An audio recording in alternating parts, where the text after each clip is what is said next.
Allahu Akbar, Allahu Akbar, Allahu Akbar, Allahu Akbar, Allahu Akbar, Allahu Akbar, Allahu Akbar, Allahu Akbar, Allahu Akbar, walillahil hamd.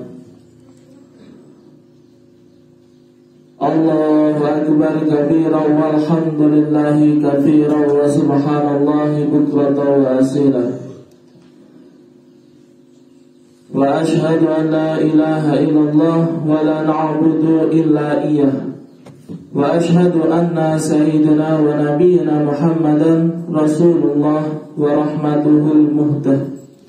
Sallallahu wa sallam wa barika ala sayyidina Muhammadil amin wa ala alihi wa ashabihi at-tabi'in at-tahirin. Amma ba'du, fa usikum wa nafsi bi taqwallahil aliyyil azim al-qaili fi kitabihil karim. A'udzu billahi minasyaitonir rajim. Bismillahirrahmanirrahim. Inna a'tainakal kautsar fasholli lirabbika wanhar. Inna syani'aka huwal abtar. Al-ayah, sadaqallahul azim. Ma'asyiral muslimin rahimakumullah. Alhamdulillah, pada pagi hari ini kita bisa diberikan kesempatan oleh Allah Subhanahu wa taala, di mana pada pagi hari ini kita bisa menjalankan sholat Aidil Adha, sholat besar yang mana kita masih diberikan kesehatan dan dalam cuaca yang sangat mendukung. Maka khatib mengingatkan terkhusus kepada diri khatib sendiri, juga umumnya kepada jamaah, untuk selalu meningkatkan ketakwaan kepada Allah Subhanahu wa taala. Allahu Akbar, Allahu Akbar, Allahu Akbar, walillahil hamd. Ma'asyiral muslimin rahimakumullah. Aidil Adha tidak jauh dari peristiwa Nabi Ibrahim, karena kegiatan berkurban awalnya adalah kurban yang dilakukan oleh Nabi Ibrahim. Maka patutlah kita untuk selalu mengingat dan juga mencontoh perilaku serta ketakwaan Nabi Ibrahim alaihi salam. Keluarga Nabi Ibrahim adalah keluarga yang soleh. Sang ayah yaitu Ibrahim serta istri dan kedua putranya semuanya adalah hamba yang soleh. Soleh yaitu memenuhi hak Allah dan hak bersama hamba.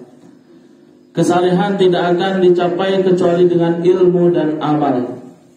Ada banyak sekali sisi kesalehan keluarga Nabi Ibrahim yang dapat kita teladani. Di antaranya adalah yang pertama, yaitu Nabi Ibrahim sangat kuat meneguhkan akidah dan syariat. Allah Subhanahu wa taala berfirman, "Ma kana Ibrahimu Yahudiyan wala Nasraniyan, walakin kana hanifan musliman, wa ma kana minal musyrikin." Ali Imran ayat 67. Artinya adalah Ibrahim bukanlah seorang Yahudi dan juga bukan pula seorang Nasrani, melainkan dia adalah seorang yang memegang teguh Islam. Dia bukan pula termasuk golongan orang-orang yang musyrik. Nabi Ibrahim sebagaimana nabi-nabi yang lain adalah maksum, yaitu selalu dijaga oleh Allah Subhanahu wa taala dari kekufuran ataupun kesyirikan, serta dari dosa-dosa besar maupun dosa-dosa kecil yang menunjukkan kehinaan dari para nabi. Nabi Ibrahim tidak pernah sedikit pun meragukan ketuhanan Allah Subhanahu wa taala. Beliau tidak pernah menyembah selain Allah, tidak pernah menyembah bulan, bintang dan matahari. Nabi Ibrahim tidak pernah menjual berhala bersama ayahnya, meskipun kita tahu bahwa ayah Nabi Ibrahim seorang pembuat berhala. Nabi Ibrahim tidak pernah memintakan ampunan dosa kepada Allah untuk orang-orang yang musyrik. Dan Nabi Ibrahim tidak pernah meragukan sifat kudrah, kuasa maha kuasa Allah Subhanahu wa ta'ala. Beliau juga tidak pernah berdusta dalam setiap ucapannya. Kemudian sifat yang kedua yang bisa kita ambil dari Nabi Ibrahim adalah Nabi Ibrahim berdakwah dengan penuh hikmah. Hal ini tercermin tatkala Nabi Ibrahim mengajak ayahnya untuk masuk ke dalam agama Islam. Sebagaimana diceritakan dalam Quran surat Al-An'am, Nabi Ibrahim dengan menjaga adab seorang anak kepada orang tuanya, menjelaskan dengan santun kepada ayahnya yang menyembah berhala bahwa berhala tidaklah dapat mendengar doa penyembah dan tidak dapat melihat penyembahnya. Yang demikian itu bagaimana mungkin ia dapat memberi manfaat kepada penyembahnya, mereka memberi rezeki kepadanya atau menolongnya. Ibrahim mengajak ayahnya untuk menyembah kepada Allah Subhanahu wa taala semata, satu-satunya Tuhan yang berhak dan wajib disembah. Kemudian yang ketiga, Nabi Ibrahim berilmu, memiliki hujah yang kuat dan beramal ma'ruf nahi munkar dengan penuh keberanian. Nabi Ibrahim telah diberi hujah yang kuat sebagaimana firman Allah Subhanahu wa taala, "Wa tilka hujjatuna atainaha Ibrahim 'ala qaumi." Surat Al-An'am ayat 83. Artinya, itulah hujah yang kami anugerahkan kepada Ibrahim untuk menghadapi kaumnya. Karena memiliki hujah kuat inilah Nabi Ibrahim berhasil membungkam para penduduk daerah Haran yang menganggap bulan, bintang, dan matahari sebagai Tuhannya. Ibrahim menjelaskan kepada mereka bahwa bulan, bintang, dan matahari tidak layak untuk disembah, karena mereka adalah makhluk yang mengalami perubahan. Setiap pagi matahari terbit, setiap sore matahari tenggelam. Maka tidak mungkin kalau memang itu Tuhan yang Maha Kuasa, matahari bisa terbit kemudian hilang di malam hari. Sesuatu yang berubah dari satu keadaan ke keadaan yang lain pasti bukanlah Tuhan. Karena sesuatu yang berubah pasti membutuhkan kepada yang mengubahnya. Sesuatu yang membutuhkan kepada yang lain berarti ia lemah, dan sesuatu yang lemah tidak mungkin disebut Tuhan yang layak untuk disembah. Perkataan Nabi Ibrahim kepada kaumnya, "Hada Rabbi," seperti dikisahkan dalam Quran surat Al-An'am ayat 76 sampai 78. Begitu pula kalau kita melihat bulan dan bintang. Ketika matahari keluar, maka bulan dan bintang ini menghilang. Maka tidak pantas kedua hal itu dijadikan sebagai Tuhan, karena selalu mengalami perubahan dan kalah ketika yang satunya datang. Dalam Quran surat Al-An'am ayat 76 sampai 78, dalam konteks mendebat kaumnya dan menjelaskan bahwa bulan, bintang, dan matahari tidak layak disembah, perkataan tersebut tidak berarti Ibrahim menetapkan bulan, bintang, dan matahari sebagai Tuhan. Karena Nabi Ibrahim tidak pernah mengalami fase kebingungan untuk mencari-cari Tuhan. Allah Subhanahu wa taala berfirman, "Walaqad ataina Ibrahima rusydahu min qablu wa kunna bihi alimin." Yang artinya, sungguh kamu benar-benar telah menganugerahkan kepada Ibrahim petunjuk sebelum masa kenabiannya dan kami telah mengetahui dirinya. Quran surat Al-Anbiya ayat 51. Ma'asyiral muslimin rahimakumullah. Hal keempat yang dapat kita ambil hikmahnya dari Nabi Ibrahim adalah dalam berjuang menegakkan agama Allah tidak ada yang perlu ditakuti dan dikhawatirkan. Hal itu dibuktikan ketika Raja Namrud hendak melemparkannya ke dalam api yang berkobar-kobar. Nabi Ibrahim tidak gentar sedikit pun. Ia yakin sepenuhnya bahwa Allah akan menolong hambanya yang memperjuangkan agamanya. Kemudian Nabi Ibrahim juga sangat bertawakal sepenuhnya kepada Allah tanpa meninggalkan ikhtiar. Hal itu tercermin pada peristiwa di mana Ibrahim meninggalkan istrinya yaitu Sayyidah Hajar dan anaknya Ismail yang masih bayi di kota Mekah yang tandus tidak ada sumber air.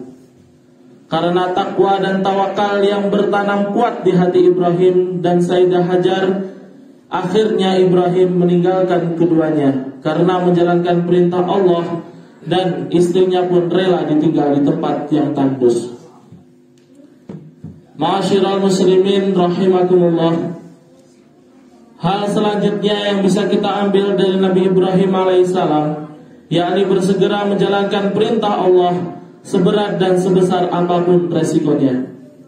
Setelah penantian yang begitu panjang, kita tahu kisah Nabi Ibrahim ketika meminta untuk mendapatkan keturunan. Nabi Ibrahim menunggu sangat lama, yang kemudian menyebabkan istrinya merelakan Nabi Ibrahim untuk menikah lagi. Dalam keadaan yang seperti itu, penantian yang panjang untuk mendapatkan keturunan, akhirnya Allah mengaruniakan kepada Ibrahim seorang putra yang kemudian diberi nama Ismail. Yang kita tahu Ismail ini kemudian menjadi nabi, yakni Nabi Ismail yang nasabnya terus menurun sampai Nabi Muhammad SAW. Nabi Ismail adalah putra yang sangat dicintai, dan setelah tumbuh menjadi seorang remaja, Allah perintahkan kepada Nabi Ibrahim untuk menyembelihnya. Dengan ketundukan yang total kepada Allah, Ibrahim bersegera menjalankan perintah itu tanpa ada keraguan sedikit pun. Dan istrinya Sayyidah Hajar, sang ibu, juga dengan kelapangan jiwa menyilahkan Nabi Ibrahim bersegera menjalankan perintah Allah untuk menyembelih anaknya sendiri. Sebuah potret keluarga soleh yang lebih mengutamakan perintah Allah dibandingkan dengan apapun selainnya. Allah Subhanahu wa ta'ala berfirman, Ya bunayya, inni ara fil manami anni adbahaka fangdur madza tara. Qala ya abati if'al ma tu'mar. Satajiduni insyaallah minas sabirin. Artinya, Nabi Ibrahim berkata kepada anaknya, Duhai putraku, sesungguhnya aku melihat dalam mimpi bahwa aku menyembelihmu. Maka pikirkanlah apa pendapatmu. Sebagaimana kita tahu bahwa mimpi para nabi adalah wahyu. Jadi meskipun mimpi itu perintah untuk menyembelih anaknya, tidak mungkin mimpi itu hanya sekedar bunga tidur. Tetapi mimpi para nabi itu juga termasuk dari wahyu, yakni perintah untuk dilaksanakan oleh Nabi Ibrahim. Kemudian Nabi Ibrahim mengatakan kepada anaknya untuk memikirkan apa pendapat anaknya atas perintah itu. Dengan kelapangan dada, anaknya pun akhirnya pasrah dan tunduk kepada perintah Allah Subhanahu wa ta'ala. Sebagaimana firman Allah Subhanahu wa ta'ala, Qala ya abati if'al ma tu'mar. Ini jawaban dari Nabi Ismail, Satajiduni insyaallahu minas sabirin. Ismail menjawab, Wahai ayahandaku, kerjakanlah apa yang diperintahkan kepadamu, insyaallah engkau akan mendapatiku termasuk orang-orang yang sabar. Quran Surat As-Saffat ayat 102. Jawaban Ismail yang disertai insyaallah menunjukkan keyakinan sepenuh hati dalam dirinya bahwa segala sesuatu terjadi dengan kehendak Allah Subhanahu wa ta'ala. Apapun yang dikehendaki Allah pasti terjadi, dan apapun yang tidak dikehendaki Allah pasti tidak akan terjadi. Allahu Akbar, Allahu Akbar, Allahu Akbar, walillahil hamd. Ma'asyiral muslimin rahimakumullah. Demi mendengar jawaban dari sang putra tercinta, Nabi Ibrahim lantas menciumnya dengan penuh kasih sayang sembari menangis terharu dan mengatakan kepada Nabi Ismail, Nikmal aunu anta ya bunayya ala amrillah. Engkaulah sebaik-baik penolong bagiku untuk menjalankan perintah Allah, wahai putraku. Hadirin yang berbahagia, kisah ini yang kemudian diabadikan oleh Allah SWT, yang kemudian disyariatkan kepada umat Nabi Muhammad SAW, yakni umat Muslim di seluruh dunia, di mana pada saat Idul Adha kita diperintahkan untuk berkurban sebagai simbol bahwasanya dulu Nabi Ibrahim itu pernah berkurban, bahkan mau menyembelih anaknya sendiri. Dan alhamdulillah pada saat ini syariat itu dirubah, yang kemudian hanya lembu, sapi atau unta dan kambing yang boleh dilakukan untuk berkorban. Tentu kita tidak pernah habis pikir, jika seandainya saat itu Nabi Ismail tidak digantikan oleh seekor domba, maka alangkah tragisnya saat ini putra yang sudah lama ditunggu-tunggu malah diperintah untuk disembelih. Ma'asyiral muslimin rahimakumullah.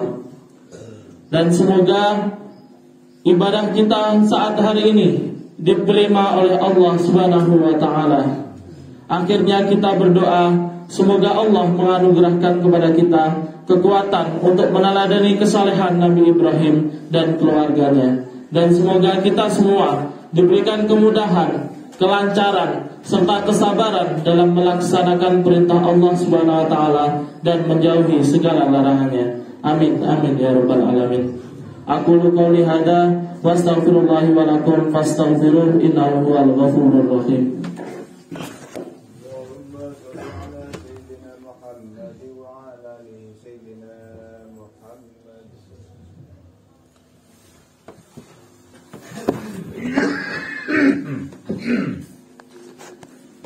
Allahu akbar, Allahu akbar, Allahu akbar, Allahu akbar, Allahu akbar, Allahu akbar, walillahil hamd.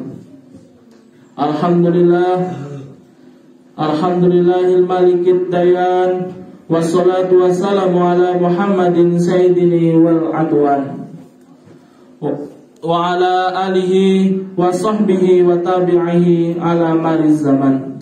Wa ashhadu an la ilaha illallah wahdahu la syarika lah al-munazzahu 'anil jismiyah wal jihati waz zaman wal makan. Wa ashhadu anna sayyidina Muhammadan abduhu wa rasuluhu alladhi kana khuluquhul Qur'an. Amma ba'du, fa'usikum nafsi bitaqwallahi azza wa jalla wattaqullaha ta'ala fi hadzal yaumil 'adzim. Wa'lamu annallaha amarakum bi umri 'adzim, amarakum bis salati wassalam ala nabiyil karim. Faqala innallaha wa malaikatahu yusholluna 'alan nabi ya ayyuhalladzina amanu shallu 'alaihi wa sallimu taslima. Allahumma shalli wa sallim wa barik ala sayyidina Muhammad wa ala alihi wa sahbihi tayyibin. Wa ardau Allahumma 'anil khulafa'ir rasyidin Abi Bakar, Umar, Utsman wa Ali wa an sa'iris sahabati sholihin. Walhamdulillahi rabbil alamin. Allahumma ighfir lil muslimina wal muslimat wal mu'minina wal mu'minat al ahya'i minhum wal amwat innaka sami'un qaribun mujibud da'wat. Allahumma ij'al 'idana hadha sa'adah wa talajuma wa masarratan wa tarahumah wa zidna fihi tuma'ninati wa alfah wa hana'a wa mahabbah wa 'idhu 'alaina bil khawri war rahmat wa bil mumni wal barakat. Allahumma ij'al mawaddata syayyimatana wa badal khamri linnasi wa ta'bana. Allahumma adimi sa'adati ala watanina wa anshur al-bahjata fi buyutina wa hafadna fi ahlina wa arhamina wa akrimna bi rahmatika fid dunya wal akhirah. Rabbana atina fid dunya hasanah wa fil akhirati hasanah wa qina adzabannar wa adkhilna al-jannata ma'al abrar ya azizu ya ghafar ya rabbal alamin. Ibadallah, innallaha ya'muru bil 'adli wal ihsan wa ita'i dzil qurba wa yanha 'anil fahsya'i wal munkar wal baghi ya'idukum la'allakum tadhakkarun. Fadhkurullahal 'azim yadhkurkum wa lidzikrullahi akbar. Wassalamualaikum warahmatullahi wabarakatuh.